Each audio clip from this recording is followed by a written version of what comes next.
नमस्कार दोस्तों, 6 मई 2022 के daily the Hindu editorial discussion में आपका स्वागत है। कौन कौन से आर्टिकल्स डिस्कस करूंगा? मेनली 3 आर्टिकल्स में डिस्कस करने वाला हूँ। रीजन क्या है? देखिए, एक आर्टिकल तो स्कूल ड्रेस को लेके है। आज की डेट में स्कूल ड्रेस कितनी इंपॉर्टेंट हो गई। किसी भी स्कूल में बिना ड्रेस के आप बच्चों को एज्यूम नहीं कर सकते।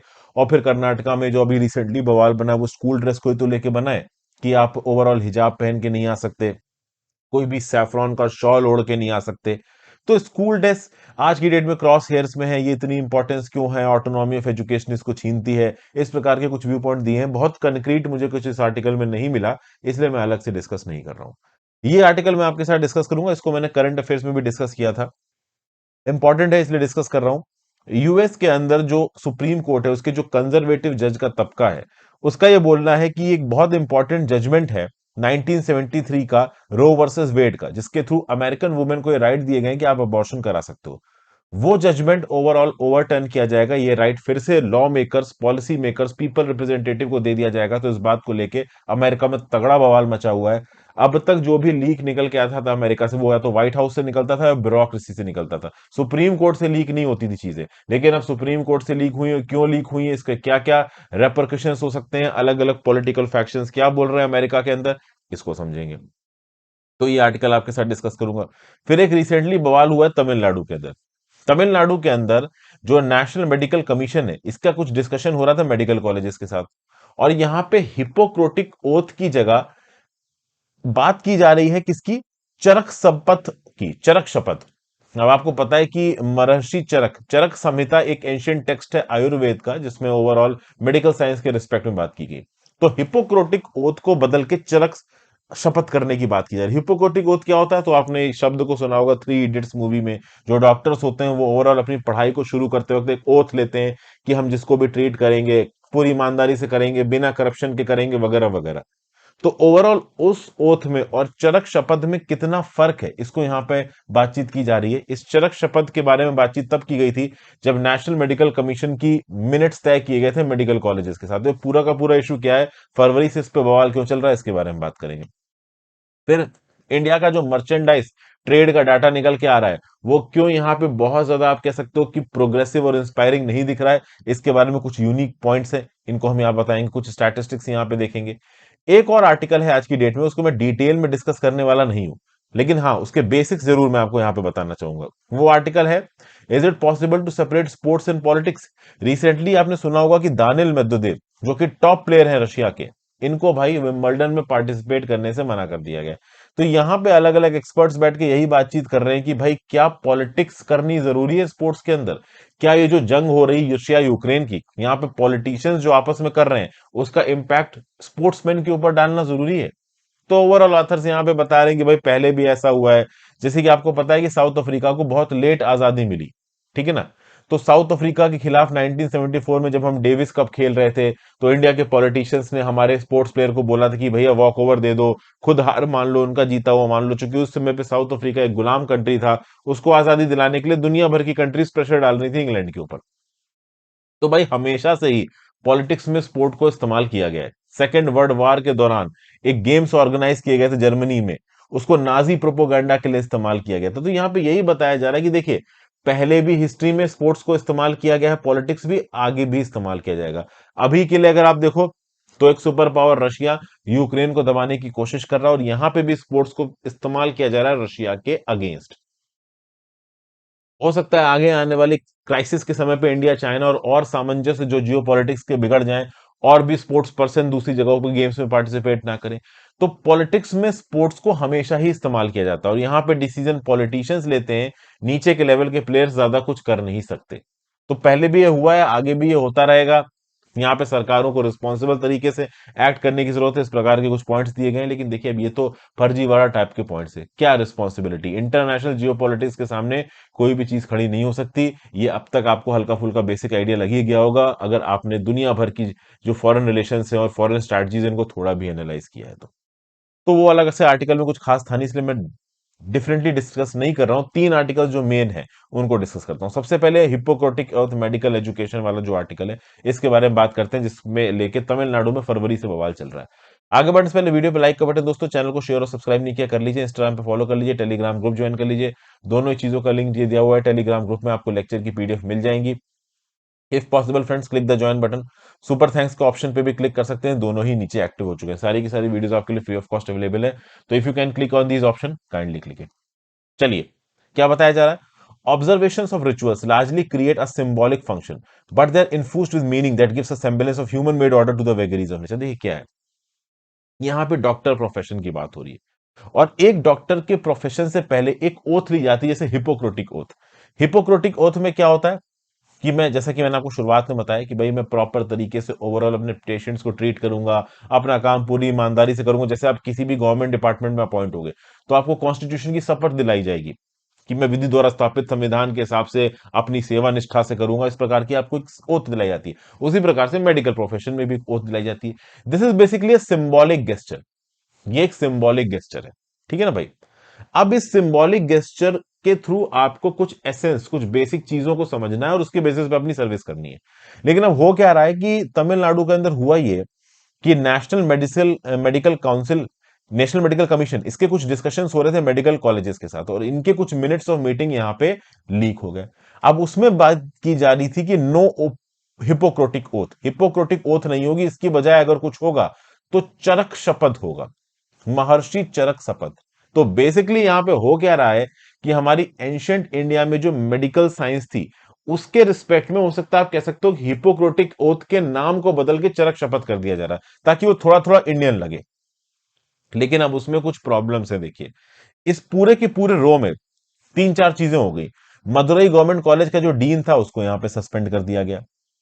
फिर एक top official of the government medical college को यहां पे वेट लिस्ट में डाल दिया गया। और ये सब कुछ जब नेशनल मेडिकल कमीशन के द्वारा किया गया तो काफी पॉलिटिक्स भी हो गई, पॉलिटिसाइजेशन भी होने लगा। तो वो तो देखो यहां पे हुआ ही है। अब हम बात करते हैं कि अगर हम हिपोक्रेटिक ओथ को बदल के चरक समित कर देते हैं तो इसमें प्रॉब्लम क्या है। देखिए, हिपोक्रेटिक ओथ का अगर एक इंडियन नाम दे देते हैं तो व्हाट्स द प्रॉब्लम। प्रॉब्लम यहां पे यह है कि कुछ जो पॉइंट्स हैं चरक संहित के, वो कंट्रोवर्शियल हो सकते हैं। जैसे कि चरक संहिता में जो प्रॉपर ओथ है, उसमें थोड़ा कास्टिज्म वाला एंगल आगे आ जाता है, जो कि ठीक नहीं है। फिर पहले की भावना क्या हुआ करती थी कि जो शिष्य था वो गुरु के प्रति समर्पित होता था। अब आज के मॉडर्न टाइम्स में शिष्य गुरु के प्रति समर्पित हो ऐसा जरूरी नहीं है, ठीक है ना। और ये कहीं लिखा भी नहीं है। एंशियंट टाइम्स में आप कह सकते हो कि हाँ भाई, शिष्य गुरु के हिसाब से चलेगा, जो गुरु बोलेगा वही शिष्य करेगा, इस प्रकार की पॉइंट्स को लोग मानते थे, ठीक है ना। आज भी बहुत सारे बच्चे हैं भाई जो गुरुओं की बड़ी वैल्यू करते हैं, ठीक है ना। लेकिन सबके साथ आप ऐसा एक्सपेक्ट करो, ये जरूरी नहीं है। ओके, तो ओवरऑल हुआ क्या यहां पे कि भाई, जेंडर बायस होना, कास्ट को रेफरेंसेस देना, और जो एक्सेसिवली शिष्य का गुरु के प्रति जो समर्पण है, इस प्रकार के फैक्टर्स को कहीं ना कहीं दिखाया जा रहा था इस पर्टिकुलर चरक शपथ में। और हिपोक्रेटिक ओथ में नॉर्मली कर इन सब चीजों को नहीं दिखाया जाता। जैसे फॉर एग्जाम्पल, अगर आप चरक शपथ लेते हो तो उसमें क्या अलग होगा हिपोक्रेटिक ओथ से? तो उसमें अलग ये होगा कि जो स्टूडेंट है वो अपने आप को गुरु को समर्पित कर देगा डेडिकेटेड फीलिंग के साथ। अब आज की डेट में मॉडर्निटी में ये सब चीजें नहीं चलती हैं। मॉडर्निटी में कोई शिष्य अपने आप को गुरु को समर्पित कर दे, गुरु के सामने क्वेश्चन ही ना करे, ये सब नहीं चलता है। जरूरी नहीं है कि आप अपनी गुरु की रिस्पेक्ट करो, आप बस पढ़ाई के लिए आ रहे हो। समझ गए बात को? तो ओवरऑल इस बात को लेकर चरक शपथ के ऊपर सवाल उठाया जा रहा है। दूसरा, एक यहां पे पॉइंट थोड़ा सा अजीब है। I specially a male doctor shall treat a woman only in the presence of her husband और नियर रिलेटिव। अब ये चीज भाई एंशिएंट इंडिया के कल्चर के हिसाब से यहां पे जोड़ दी कि हाँ भाई, मैं अगर एक मेल डॉक्टर हूं तो एक वुमेन का मैं इलाज तब करूंगा जब उसका कोई हस्बैंड या उसका कोई नियर रिलेटिव उसके साथ होगा। अब यार, ये क्या प्रॉब्लम है? एक वुमेन को अगर बहुत चोट लगी है, अगर she is on the verge of dying, ठीक है ना, तो उसको इमीडिएट ट्रीटमेंट की जरूरत है। तो उस समय पे कोई ये तो है ना इंतजार करेगा कि नहीं भाई, कोई इसका मेल मेंबर आ जाएगा, इसके साथ होगा, तब जाके मैं यहाँ पे इसकी वो करूंगा। तो ऑब्वियसली बात है, this is a regressive point. किसी भी कंडीशन में एक वुमेन की जान बचाना जरूरी है, बाकी सारे कंसर्न्स अलग हो जाते हैं, ठीक है भाई। तो ये एक चीज यहां पे निकल के आई। तो ये जो दो पर्टिकुलर चीजें हैं आपकी चरक शपथ में, ये यहां पे प्रॉब्लमेटिक बताई जा रही हैं। बाकी सारी जितनी भी चीजें थी चरक शपथ में, वो बहुत हद तक हिपोक्रेटिक ओथ की जैसी हैं कि हम बीमार लोगों की सेवा करेंगे, ठीक है ना। कोई बीमार अगर बिस्तर पे पड़ा है तो उसके बगल में रह के उसको सहारा देंगे, हम करप्ट नहीं होंगे, ये सब बातें यहां पे करी गई हैं। अब ओवरऑल जब चरक शपथ को मिनट्स ऑफ मीटिंग, ये जो नेशनल मेडिकल काउंसिल की हो रही थी, इसमें जब इंप्लीमेंट करवाने की कोशिश की गई, तो एक डीन ने शायद यहाँ पे अपोजिशन दिखाया, उसके बाद उसको यहाँ पे निकाल दिया गया, बाद में उसको रीइंस्टेट कर दिया गया। तो ओवरऑल अगर आप देखो तो इस चरक संहिता के अंदर वाली चरक शपथ को इंप्लीमेंट करवाने के लिए एक प्रकार का पॉलिटिकल और आइडियोलॉजिकल एजेंडा की तरह दिखाने की कोशिश कर रहे हैं कुछ लोग। कुछ लोग बोल रहे हैं कि केंद्र की सरकार द्वारा ये जो एनएमसी है वो एक पॉलिटिकल एजेंडा को ग्राउंड लेवल पे इंप्लीमेंट करने की कोशिश कर रहा है, और जो भी चरक शपथ के अगेंस्ट बोल रहा है उसको उसकी कुर्सी से हटा दिया जा रहा है, एक नी जर्क रिएक्शन दिया जा रहा है। इस प्रकार की बातें यहाँ पे चल रही हैं। एंड में ऑथर क्या बोलता है कि what we need is a scientific temper, what we need is a sense of service towards patients and people. यहाँ पे जो शपथ जैसी चीजें होती हैं, जो ओथ जैसी चीजें होती हैं, ये बस सिंबॉलिक होती हैं। इनको सिंबॉलिक ही रहने दिया जाए वो ज्यादा सही है। इनको मैंडेटरी बनाना और इसमें कुछ पर्टिकुलर क्लॉजेस को जो रिग्रेसिव में जोड़ना वो सही नहीं है। ये यहां पे बताया जा रहा है। आई होप चीजें थोड़ी क्लियर हुई हो। नेक्स्ट क्या चलते हैं, वाइडनिंग ट्रेड डेफिसिट। एक बार इस आर्टिकल को देख लेते हैं, फिर ये सेकंड वाला आर्टिकल मैं आपको समझाऊंगा। ओके, इसके बारे में वैसे तो मैं आपको फिगर्स पहले बता चुका हूं, लेकिन यहां पे क्या अलग बताया जा रहा है इसके बारे में देखिए बात करेंगे। तो मर्चेंडाइज ट्रेड का जो डाटा अप्रैल 2022 का इंडिया के लिए निकल के आया, काफी अच्छी चीज थी।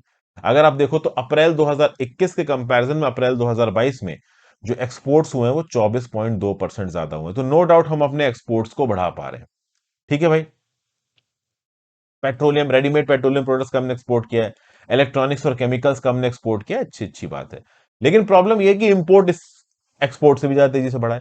अप्रैल 2021 में जितना हमने इंपोर्ट किया तो उससे 26.6% ज्यादा इंपोर्ट हुआ अप्रैल 2022 में। और अप्रैल 2022 में जो ट्रेड डेफिसिट है, मतलब इंपोर्ट कितना ज्यादा है एक्सपोर्ट से, वो पहुंच गया 20.07 बिलियन डॉलर पे, जो कि मार्च के 18.5 बिलियन डॉलर से ज्यादा है। और प्रॉब्लम यह है कि लगातार पिछले 12 महीने के ट्रेड डेफिसिट की बात करो तो 200 बिलियन डॉलर का फिगर क्रॉस हो गया है। अगर आप पिछले फाइनेंशियल ईयर की बात करें, यानी कि 1 अप्रैल 2021 से 31 मार्च 2022 की बात करें, तो जो ट्रेड डेफिसिट था वो था 192 बिलियन डॉलर। और अगर आप अप्रैल के महीने को जोड़ दो, अब अप्रैल के महीने को कैसे जोड़ोगे भाई, तो 1 मई 2021 से 30 अप्रैल 2022 तक का टाइम जोड़ो, तो ओवरऑल इन 12 महीनों में जो ट्रेड डेफिसिट है वो 200 बिलियन डॉलर क्रॉस कर चुकी है।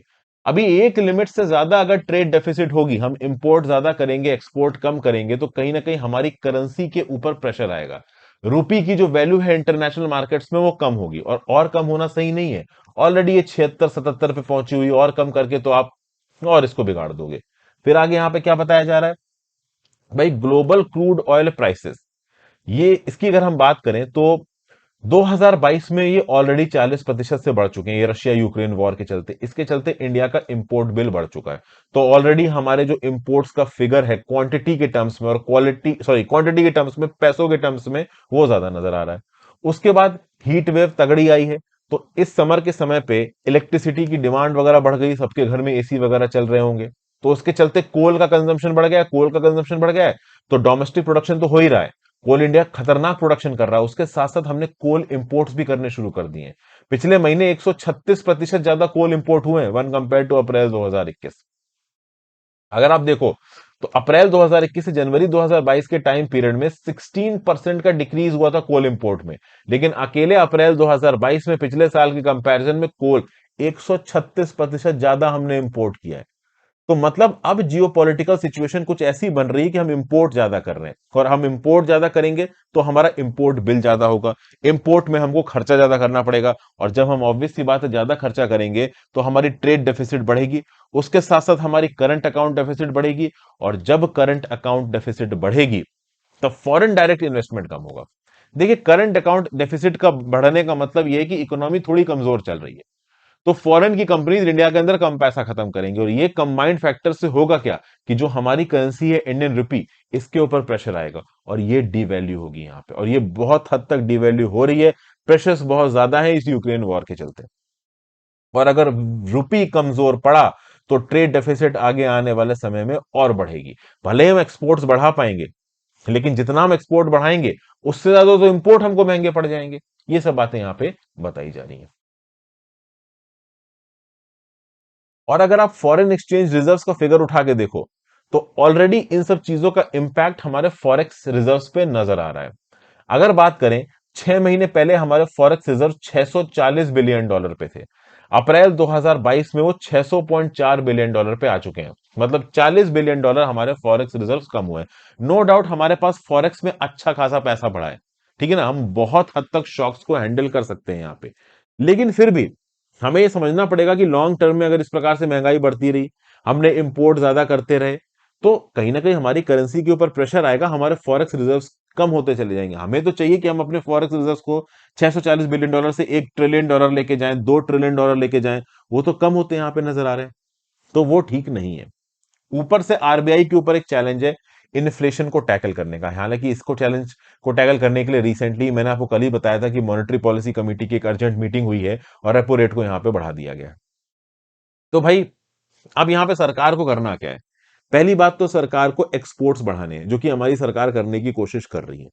दूसरा, इंपोर्ट कम करने, और इंपोर्ट को कम करने के लिए बेटर यह रहेगा कि ज्यादातर चीजों को इंडिया के अंदर बनाने की कोशिश की जाए। हालांकि अब ऐसा भी नहीं करना है कि इंपोर्ट के ऊपर बैन लगा देना है, सब कुछ इंडिया में बनेगा, ये भी हम नहीं कर सकते। This is practically not possible. उसके बाद भाई जल्दी से जल्दी रेन्यूएबल एनर्जी के इंस्टॉलेशंस को बढ़ाना है, ताकि जब भी इस प्रकार की पावर डिमांड में सर्जेस हो तो हमें कोल के ऊपर एक्स्ट्रा निर्भरता ना रखनी पड़े। और प्लस अगर हम कोल इस्तेमाल कर भी रहे हैं तो कोल कैरिंग रेल वैगन्स का ऑप्टिमम यूटिलाइजेशन, पावर डिमांड को थोड़ा सा रैशनलाइज करना, ठीक है ना, रूफटॉप सोलर पावर प्लांट्स को इनकरेज करना, ये सब चीजें हमें ग्राउंड लेवल पे करनी पड़ेंगी। एक बड़ा ही कंसोलिडेटेड एफर्ट चाहिए केंद्र और राज्य दोनों का इस प्रकार के चैलेंजेस को टैकल करने के लिए। ये सब यहां पे बताया गया। अगले आर्टिकल की तरफ चलते हैं। A leaked draft termination rights and politics. देखिए यहां पे यूएस के सुप्रीम कोर्ट की बात हो रही है। ये किसी ने एक्सपेक्ट नहीं किया था कि supreme court of the United states से एक ड्राफ्ट, एक डॉक्यूमेंट यहां पे लीक हो जाएगा। अबॉर्शन से रिलेटेड वो ड्राफ्ट था, वो डॉक्यूमेंट था। और इस पर्टिकुलर डॉक्यूमेंट में ऐसा लिखा गया है कि जो कंजर्वेटिव जजेस हैं यूएस के सुप्रीम कोर्ट ने, उन्होंने ऑलमोस्ट डिसाइड कर लिया है कि जो 1973 का landmark Roe versus Wade judgement था, हम इसको ओवरटर्न कर देंगे। और अगर ये ओवरटर्न हुआ तो जितने भी अबॉर्शन राइट्स हैं अमेरिकन वुमेन के पास, वो चले जाएंगे। अब जैसे ही ये ड्राफ्ट 98 पन्नों का रिलीज हुआ, बवाल मच गया अमेरिका के अंदर। खतरनाक पॉलिटिक्स यहां पे शुरू हो गई है। मीडिया इस पर्टिकुलर रिपोर्ट को ओवरऑल कवरेज दे रही, कुछ कुछ हद तक। जैसे पेंटागन पेपर्स रिलीज हुए थे ना निक्सन एरा के दौरान, पेंटागन पेपर्स मतलब यूएस का जो इन्वॉल्वमेंट था यूएस वियतनाम वॉर में, उसके रिस्पेक्ट में कुछ ऐसी इंफॉर्मेशन लिखी थी जो यूएस को ह्यूमिलिएट करती थी। कुछ इस प्रकार से ही यहां पे भी इन पेपर के रिलीज को माना जा रहा है। फिर यह बोला जा रहा है कि जब भी यूएस से कोई पेपर लीक होता था तो वो या तो व्हाइट हाउस से लीक होगा, या फिर यूएस की जो ब्यूरोक्रेसी फैली हुई है अलग अलग जगह पे, जो यूएस डिपार्टमेंट काम करते हैं, वहां से लीक होगा। सुप्रीम कोर्ट से कोई चीज लीक नहीं होती थी। चाहे कितना भी खतरनाक पॉलिटिकल एनवायरनमेंट चल रहा हो यूएस के अंदर, कोई प्रेसिडेंशियल इलेक्शन चल रहा हो, कुछ भी चल रहा हो, यूएस के सुप्रीम कोर्ट के जजेस क्या कर रहे हैं ये नहीं लीक होता था। लेकिन अब यहां पे अगर यूएस के सुप्रीम कोर्ट से चीजें लीक हुई हैं, तो सबसे पहले तो यह सवाल उठता है कि लीक किया किसने। तो एक इल्जाम तो यहां पे लिबरल जस्टिसेस पे, उनसे एसोसिएटेड क्लर्क्स और एलाइज के ऊपर जाता है। देखिए यूएस के सुप्रीम कोर्ट में दो प्रकार का तबका है, एक कंजर्वेटिव तबका, एक लिबरल तबका। कंजर्वेटिव तबका कंजर्वेटिव आइडियोलॉजी के साथ चलता है, जैसे फॉर एग्जांपल वुमेन को अबॉर्शन नहीं करने देंगे, तो ये तो आप डिफॉल्ट में बता सकते हो कि एक कंजर्वेटिव आइडियोलॉजी है। एक लिबरल पर्सन कभी भी आइडियोलॉजी नहीं रखने देगा कि भाई वुमेन को आप अबॉर्शन मत करने दो। वो ये बोलेगा कि भाई वुमेन राइट्स हैं, वो उनको अपनी बॉडी के साथ जो करना हो वो करें, वो अबॉर्शन करवाना चाहती है करवाएं। तो ये लिबरल विचारधारा होगी। कंजर्वेटिव विचारधारा क्या होगी कि नहीं भाई, तुम एक जान को कैसे ले सकते हो, तुम अबॉर्शन नहीं करा सकती। ऐसा बताया जाता है कि जो यूएस के 5 सबसे इन्फ्लुएंशियल कंजर्वेटिव जजेस हैं, उन्होंने एक ड्राफ्ट तैयार किया। अब इस ड्राफ्ट के बारे में जैसे ही लिबरल जजेस को पता चला, तो उन्होंने किसी प्रकार से इस पर्टिकुलर न्यूज को मीडिया में रिलीज करवा दिया, ताकि वो देश के लोगों को बता सकें, पॉलिटिशियंस को बता सकें कि भाई देखो क्या आने वाला है तुम्हारे सामने, और अगर ये आ गया तो तुम्हारे राइट्स यहां पे चले जाएंगे। अब ओवरऑल अगर आप देखो तो बहस चल गई है।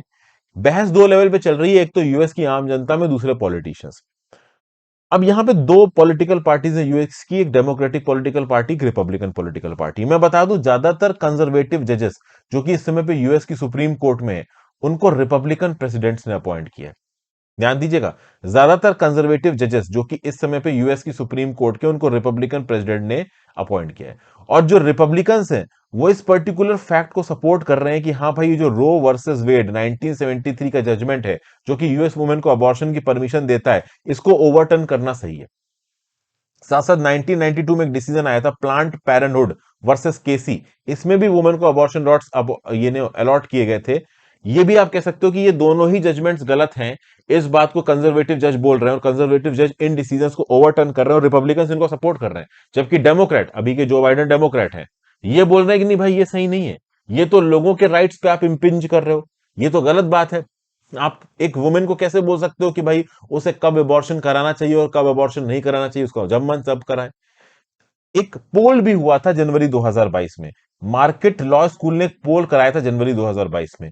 इस पर्टिकुलर पोल ने बोला था कि 72% जो नागरिक हैं यूएस के, उनका यह बोलना है कि रो वर्सेस वेड वाला डिसीजन सही है और वुमेन के पास अबॉर्शन राइट्स होने चाहिए। केवल 28% नागरिक जो है यूएस के, वो बोलते हैं कि नहीं भाई ये गलत है, इस पर्टिकुलर जजमेंट को हटाने की जरूरत है। मतलब आप कह सकते हो कि 28% कंजर्वेटिव तबका यहां पे क्या बोल रहा है कि भाई अबॉर्शन अलाउ मत करो, वुमेन अपने मन मुताबिक जब भी अबॉर्शन करा लेते हैं, ये बिल्कुल भी सही नहीं है, ये अलाउ नहीं होना चाहिए। लेकिन 72% लोग ये चाहते हैं कि नहीं भाई, वुमेन के पास ये आजादी होनी चाहिए, वो कब अबॉर्शन कराना चाहती हैं, कब अबॉर्शन नहीं कराना चाहती हैं। अब एक सवाल यहां पे ये उठता है कि मान लो यूएस का जो कंजर्वेटिव जज का तबका है, वो रो वर्सेस वेड को ओवरटर्न कर देता है और अबॉर्शन यूएस में बैन कर देता है, तो इसका मतलब ये नहीं है कि अबॉर्शन बंद हो जाएंगे। अबॉर्शन वाली ये जो एक्टिविटी है ये अंडरग्राउंड शिफ्ट हो जाएगी। अबॉर्शन उसके बाद भी होंगे, लेकिन वो इंस्टीट्यूशनल तरीके से नहीं होंगे, सेफ तरीके से नहीं होंगे। उल्टे सीधे फार्मासिस्ट और जो सर्जरी वाले करने वाले लोग हैं वो यहाँ पे अबॉर्शन करेंगे। ओवरऑल जिस लेडी के ऊपर अबॉर्शन हो रहा होगा उसके सामने कुछ हेल्थ कॉम्प्लिकेशंस आ सकते हैं, मौत हो सकती है, डेंजरस मेथड्स को यहाँ पे परफॉर्म किया जा सकता है, अनक्वालिफाइड प्रोसीजर्स को यहाँ पे लेके आया जा सकता है, excessive use of abortion pills यहाँ पे बढ़ सकता है। तो ये सब चीजें बिल्कुल भी आप कह लीजिए डिजायरेबल नहीं है। बेटर यही रहेगा कि आप अबॉर्शन को अलाउ करो, तो कोई भी वुमेन बिना डरे एक इंस्टीट्यूशनल हेल्थ फैसिलिटी में चली जाएगी और प्रॉपर सेफ्टली तरीके से अपना अबॉर्शन करा लेगी। अगर आप यहां पे रिस्ट्रिक्शन डालोगे तो अबॉर्शन तब भी होंगे, इलीगल तरीके से होंगे, जो कि हेल्थ के ऊपर भी असर डाल सकते हैं। अब अगर आप देखो तो अबॉर्शन के स्टैटिस्टिक्स क्या है इस समय पे यूएस में। ऐसा बताया जाता था कि 2019 में लगभग 6,30,000 अबॉर्शन हुए थे यूएस में, 2010 के कंपैरिजन में 18% कम। और जो अबॉर्शन यहां पे हुए थे, इसमें से 57% वुमेन वो थी जो कि अपनी 20s में थी। और सबसे ज्यादा अबॉर्शन कराने वाली जो वुमेन है वो अफ्रीकन अमेरिकन क्लास को बिलोंग करती हैं, तबके को बिलोंग करती हैं। मतलब 15 से 44 साल की अगर वुमेन कोई प्रेग्नेंट हुई अमेरिका के अंदर और वो अबॉर्शन करवा रही है, तो 27% वुमेन अफ्रीकन अमेरिकन होंगी, मतलब जो ब्लैक रेस को बिलोंग करती हैं वो होंगी यहाँ पे। तो अब यहाँ पे भाई पॉलिटिकल रेस्टलिंग चल रही है अमेरिका के अंदर। रिपब्लिकन्स बोल रहे हैं कि यूएस सुप्रीम कोर्ट के कंजर्वेटिव जजेस सही कर रहे हैं, डेमोक्रेट बोल रहे हैं गलत कर रहे हैं। इस पर्टिकुलर पूरे के पूरे इशू में एक और चीज इंपॉर्टेंट हो जाती है कि मिड टर्म इलेक्शन आने वाले हैं यूएस के अंदर। हाउस ऑफ रिप्रेजेंटेटिव और सेनेट के लिए यहाँ पे आधे मेंबर्स लड़ेंगे, तो मिड टर्म इलेक्शन के लिए एक प्रॉपर पॉलिटिकल मुद्दा बन के उभर सकता है ये अबॉर्शन वाली चीज यूएस के अंदर। तो ये चीज मैंने आपके साथ डिस्कस की यहाँ पे। Thank you for watching friends, video को लाइक और शेयर करके जाइएगा, इंस्टाग्राम पे फॉलो कर लीजिए, टेलीग्राम ग्रुप ज्वाइन कर लीजिए, दोनों ही चीजों का नीचे दिया हुआ है। आई होप आपको लेक्चर्स में मजा आ रहा हो सुनने में। अपने व्यू पॉइंट नीचे दीजिएगा दोस्तों, अगर आपके पास कुछ एडिशनल इन्फॉर्मेशन है तो वो कमेंट बॉक्स में लिख सकते हैं, ताकि बाकी लोग पढ़ के उनसे सीखें। सुपर थैंक्स का ऑप्शन चैनल पे एक्टिव हो गया friends, if possible click the super thanks button. Have a great day friends, goodbye, पढ़ते